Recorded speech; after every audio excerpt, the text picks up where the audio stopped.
Hello, my beautiful friends. Today on our journaling journey, does that sound right? Journaling journey. We are going to talk about shadow work and what that is. So, the term shadow work is really a term borrowed from the traditions of witches and Wiccans who use grimoires and things like that. I like the term because I think it does kind of say what it is that you're going to work on, but that term is pretty much used by that community and has been reappropriated by other communities, general spiritualists like me, and then others as well. So basically, shadow work is just looking at something that you know isn't your best thing, right? If you're impatient, or if you get jealous really easily, right? It's looking at a trait of yours that you want to work on. So, from a legal standpoint, though, I want to be very clear because diaries as literature, right? Those of you new to the channel, I'm an English professor. We look at diaries, right? Because it's a fixed, tangible form, and anything that's a fixed, tangible form is copyrighted automatically. You don't need to get the little C. You don't have to apply to anything. Anything that's in a tangible form is copyrighted. However, diaries can be used against you in court. So always be careful about what you put in writing in any format or on video or anything like that. Now, I'm not a lawyer and this is not legal advice, but diaries can be used against you in a court of law. So if you are really dealing with an issue that you have, right, and you need to write it out. I'm a writer, so I have to write it out. I'm a talker too, but I can't really talk sometimes about things, those deep and meaningful conversations. I can't talk about them. I have to write them because that's where I think clearest, and that's when I'm in my meditative state. If what you're writing could be used against you, you need to destroy it. You need to burn it. And that's really the only way to destroy something is to put it in fire. So some people have there's clever names for it. There's the one I saw the other day. Somebody was telling me about burn this journal or something, burn this shit journal or something like that. So you write and then you throw it in a fire. So if there's anything like, let's say that you're going through a divorce and you're really angry and you need to get out your anger and whatever it is you're going to say, just so that you get it out in the words get out into the world and then you put that on paper. But that then could be used to, I don't know, ignite a custody battle or something. Like, we are such a litigious society that we have to be so careful about anything that we set in a tangible form because then it can be used against us. So my advice to you is as you work on shadow work, just be cognizant, just be aware of whatever you're writing because somebody is going to read it at some point. And in the literary world, we kind of talk about that. It's like a whole genre of study is when you write a diary, who are you writing it for? Are you writing it for yourself? That's why I write a diary. But at some level in your mind, you know that at some point somebody's going to read it. My kids are screwed because I've got 77,000 journals, and today is going to be written in one, and tomorrow's going to be written in another, and they date back to when I was in high school. So, and neither one of them can read cursive. So, and I have terrible handwriting. So, they're going to need a code cracker to help them out. But nothing I have in my journals is that, um, nothing is worth burning. Let me say that. And I'm not talking about super nefarious things either. I mean, you should obviously, if you have those kind of thoughts, you probably should seek professional help. I'm just talking about things that, if it came to light in your job, if it came to light in your personal life where kids are concerned or whatever, like, just be aware of what you're putting out there on paper and take appropriate precautions and take appropriate measures. But sometimes if you're like me, I have to write it down. Like there's not another avenue for me, right? Like even this isn't where I would talk about the things that I want to work on in my personality, right? Like I couldn't, that would be very difficult for me. So that's warning, not warning one, just step one. Just know the medium that you're writing in, know what the legal parameters of that are, and of course, this is not a legal advice. Make sure you circle and underline that part of the transcript. You should seek a lawyer if you have any issues. But just know the diaries can be used against you. So there's that. So now that you've decided that you're not going to write bad things, what do you do? How do you write a journal? How do you listen? There are 50 million journals out there, but all you need is paper and something to write with, right? You can use this tiny little journal. You can use my big fat honkin' journal that you all know I have, right? On trail, I use these because they're waterproof. When I'm on trail, it's got weird stuff sticking out of it. When I'm on stickers. This is a new one. My other one's over there. But these are waterproof, so I take those on the trail. And they're lightweight. So, what you write in isn't as important as what you write. And you kind of just have to sit down and you have to give spirit an opportunity. Now, you can use cards and stones. You can start with a prayer in whatever tradition you practice. And the point of shadow work is not to make you feel like the world's worst human being. That's not it. There's a beautiful tradition in the Anglican Church that they do on Maundy, Thursday. And it uses the St. Augustine prayer book. And it's I can't remember what they're called. I've been out of church for a while. Is it a litany? I don't know. It's like this thing where you go through, it's quite a few pages, and you go through all of the sins, and it's like this cleansing that you do. And in my church growing up, we would do this at night, overnight, from the Maundy, Thursday service, which was Stations of the Cross, and then the stripping of the altar, and you would do it into Good Friday.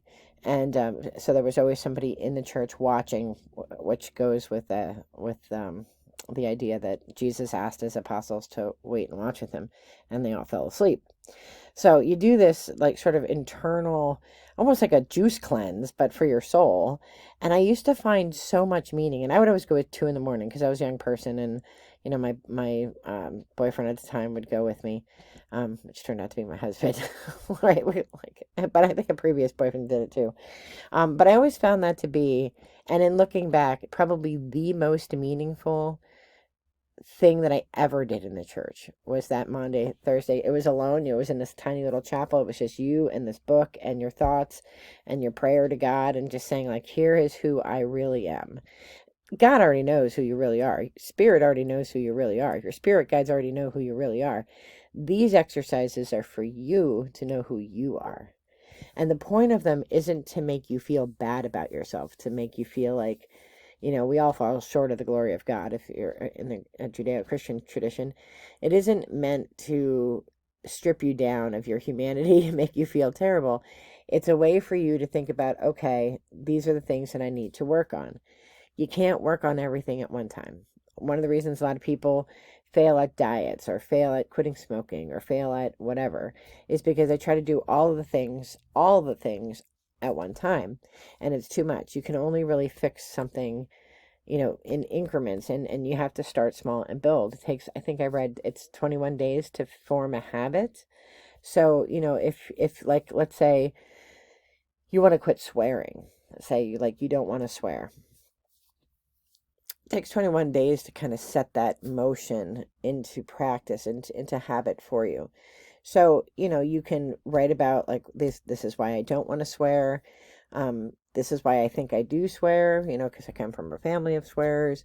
I really don't want to swear because it doesn't, that's not edifying speech or whatever. And here are some strategies of what I'm going to do. You can have the little jar where you put the quarter in whenever you swear, whatever your sort of, what are you going to do if you don't get it right? Or what are you going to do to remind yourself not to swear? Whatever it is, right? And there's everybody has their thing. Social media makes it seem like everybody's perfect. It's not the case. And like I've said before, there was one guy who was perfect, and look what they did to him. Right? So we have things that we can work on. It could be as simple as swearing. It could be as simple as eating after 11. That's really a sin for me. But it could also be more, deeper and internal things. And shadow work really kind of speaks to those things. Like if you get really jealous, I'm not a jealous person, so I don't get jealous, but I know other people who really do get very jealous. My mom was a person who got really jealous really quickly. And not just like, I'm not just talking like guys and girls jealousy, but if like a woman her age like was like kind of a mentor to me, my mom would get jealous about that kind of thing. Um so so if you are somebody who puts yourself down all the time, like why do you do that?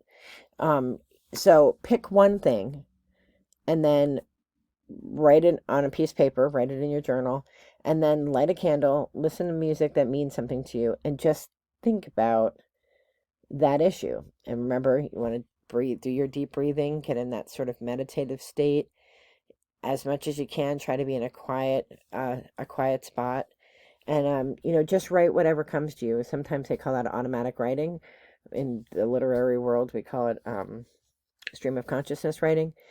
Just think about the issue and think about why it's coming up for you. Like, what is it about this issue that's bothering you? Like, if swearing is the thing that you're working on, did you swear in a place where it wasn't appropriate and then everybody looked at you weird and you're like, oh crap, maybe I really should clean up my mouth, I have such a potty mouth?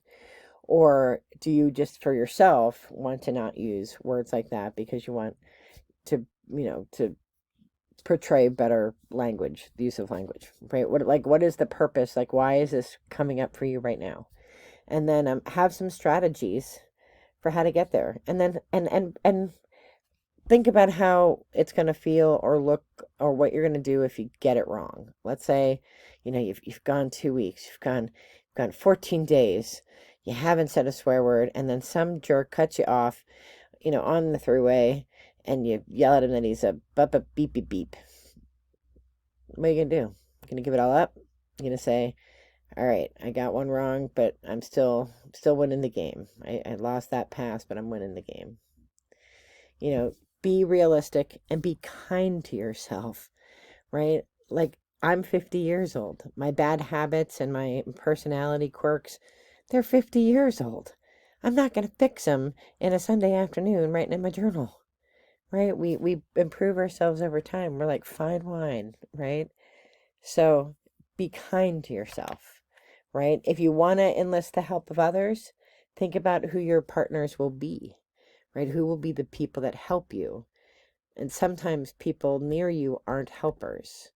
I was very thin in high school, and my mother was very concerned. The school was very concerned. They made me go to the anorexia support group stuff and made me see a doctor because I was using my lunch money to buy DoorDash purses. I would not say that I'm anorexic in the way that there are people who are anorexic are. But I do think that I have had lifelong issues with food. So, which makes a lot of sense now because I'm heavy now. So I remember thinking back then that I didn't like being in the group circle kind of stuff. I didn't like any of that because I'm not a group sharer. I'm not a person who likes to share with the group about personal things. I like to tell stories in a group. I like to go to bars and play pipes, but I'm not a person who wants to like care and share with people I don't know. It's not my thing. So a journal is much better for me to talk about, about my issues. And the issue would be that because my mom was so concerned about my weight, she would buy all of this garbage food. And I was a swimmer and a diver, and I couldn't have it. I couldn't gain weight because I was top heavy, which was genetic, and I couldn't gain any weight because of swimming and diving, especially for diving because of the balance. And so it would be like this constant struggle. She would buy like Oreo cookies and cakes and all this crap that I couldn't have. And then I wouldn't eat it. And then she would be like, well, you have an eating problem. I don't. I can't eat that stuff. So, I mean, when you're a kid, you're kind of powerless to that. But it did sort of create a lifelong relationship that I have with food, right? So, I would have to eat the cookies to please my mom, and then I would have to like work out extra at the gym to work off the cookies so that I wouldn't gain weight, so that I would be able to balance on the board. Like, you know, at 50, I can look back at that and say, okay, this is what's really going on. And I can apply what I've learned to what I do today. I try really hard not to emotionally eat. I try not to eat to please others. I do a lot of my own cooking. I do travel a lot, which used to be really problematic for cooking. But now that, the invention of Vrbo and Airbnb, I can do all my own cooking, and I really have to think about my relationship with food and recognize that you cannot lose weight overnight, and that it's been slow going. I've lost over 130 pounds so far.